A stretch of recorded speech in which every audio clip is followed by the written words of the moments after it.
একটি মানুষ যদি সে তার ইচ্ছে মতো মন খুলে বাঁচতে চায় তাহলে তাকে জীবনে সফল হতে হবে। যদি একটি মানুষ সে তার সব স্বপ্ন পূরণ করতে চায় তাহলে তাকে সফল হতে হবে। একটি মানুষ যদি সে তার সব ইচ্ছেকে পূরণ করতে চায় তাহলে তাকে সফল হতে হবে।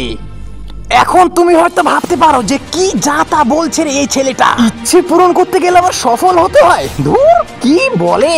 এমন ভাবনা যদি তোমার মাথায় এসে থাকে তাহলে কথাগুলোকে ভালো করে শোনো। দেখো, বর্তমানের যেসব মানুষ প্রতিদিনের যেসব ইচ্ছেগুলোকে পূরণ করছে, এই সব ইচ্ছে পূরণ ঘরে বসে থেকেই করা যায়। যে কেউই করতে পারে এই সব ইচ্ছে পূরণ। কিন্তু আমি তোমাকে বোঝাতে চাইছি যে সফল ব্যক্তিরা কি রকম স্বপ্ন দেখে, তারা কি রকম ইচ্ছে রাখে তাদের জীবনে। তুমি প্রতিদিন যেসব ইচ্ছে পূরণ করছো, এই সব ছোট বড় ইচ্ছে তোমার আশেপাশের প্রত্যেকটা লোকই করতে পারবে।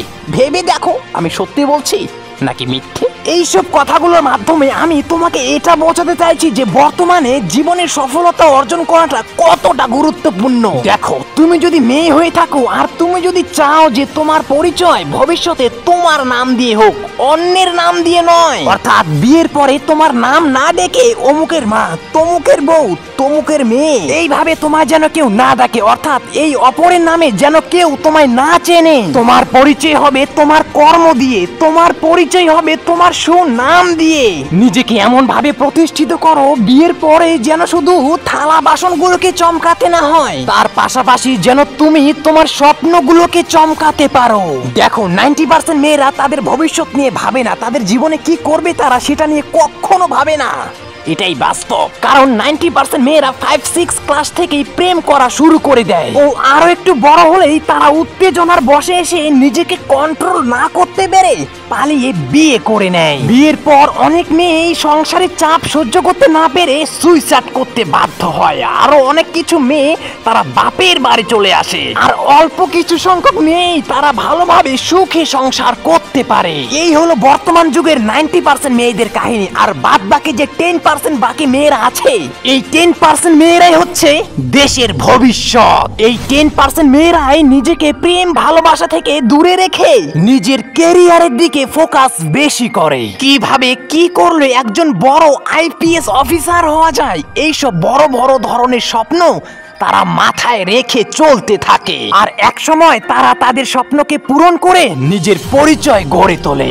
যদি তুমি মেয়ে হয়ে থাকো তাহলে আশা করি যে আমার এই কথাটিকে তুমি বুঝতে পেরেছো। তুমি কত পার্সেন্ট মেয়েদের মধ্যে নিজেকে রাখতে চাও, 90% নাকি 10%? তোমায় রিকোয়েস্ট করব নিচে কমেন্ট বক্সে এটা লিখে জানাও। এবার আসি ছেলেদেরকে নিয়ে। তুমি একজন ছেলে, যদি তুমি নিজেকে সফল ব্যক্তিতে পরিণত করতে না পারো তাহলে মনে রেখো বর্তমান সমাজে তোমার কোনো গুরুত্ব থাকবে না। তোমার পকেটে যদি টাকা না থাকে তাহলে তোমার কোনো মূল্য থাকবে না। তোমার পকেটে যদি টাকা না থাকে তাহলে মেয়েরাও তোমায় ছেড়ে চলে যাবে। একটি মূল্যবান কথা বলছি, মাথায় রেখো। তুমি যদি মেয়েদেরকে খুবই ভালোবাসো এবং তুমি চাও যে মেয়েরাও যেন তোমার মতো করে তোমাকেও ভালোবাসে, তাহলে সর্বপ্রথম মেয়েরা তোমার সৌন্দর্য দেখে তোমার কাছে আসবে। আর যখন জানবে যে তোমার কাছে টাকা নেই তখন সে কোনো বাহানা দিয়ে তোমার কাছ থেকে চলে যাবে। তাই একটি কথা মনে রেখো, ছেলেদের সৌন্দর্য চেহারায় নয়, টাকায়। তুমি যদি একবেলা না খেয়ে থাকো তাহলে তোমার মা ছাড়া আর কেউ এসে জিজ্ঞাসা করবে না যে তুমি খেয়েছো কি না। তোমার মা এসে তোমায় জিজ্ঞাসা করবে, তোমায় ভাত বেড়ে দেবে। তুমি বললে তোমার মা তোমায় ভাত মেখে মুখে তুলেও দেবে, কিন্তু সেই খাবারটুকু চিবিয়ে তোমায় গিলতে হবে। তাই ভাই বলছি, মাথার ওপর ছাদ পেয়েছো, 3 বেলা খাবার পাচ্ছ, নিজেকে চালানোর জন্য বাবার কাছে কিছু সাহায্য পাচ্ছ, আর যদি না পাও নিজের দম দিয়ে নিজেকে চালাচ্ছ তাহলে ভেরি গুড। তবে যাই হোক, নিজের টাকা দিয়ে চলো আর বাবার টাকা দিয়ে চলো, নিজেকে তো চালাতে পারছো, ব্যাস এতেই অনেক। এবার নষ্ট ঘড়ির মতন আর চুপচাপ বসে না থেকে সময়ের সাথে সাথে এবার নিজেকে চালাও। মনে রেখো, যদি তুমি বর্তমানে সময়কে বরবাদ করো তাহলে ভবিষ্যতে সময় একদিন তোমায় বরবাদ করে ছেড়ে দেবে। তাই সময়কে অবহেলা না করে সময়ের সাথে সাথে নিজেকে পরিবর্তন করো, নিজেকে সফল ব্যক্তিতে পরিণত করো। দেখো, তুমি চুপচাপ বসে থাকলে সময় চলতে থাকবে, আর তুমি কিছু করলেও সময় চলতেই থাকবে, সময় কিন্তু থেমে থাকবে না।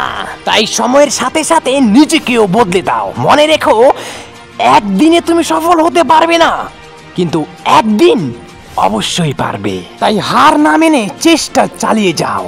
আমি হিমন দত্ত, আর তুমি দেখছিলে স্বপ্ন উড়ান মোটিভেশনাল ইউটিউব ভিডিও। যদি ভিডিওটি ভালো লেগে থাকে তাহলে তোমার বন্ধুদের সাথে শেয়ার করতে পারো। আর হ্যাঁ, ভিডিওটিতে লাইক করতে ভুলো না। ভালো থেকো।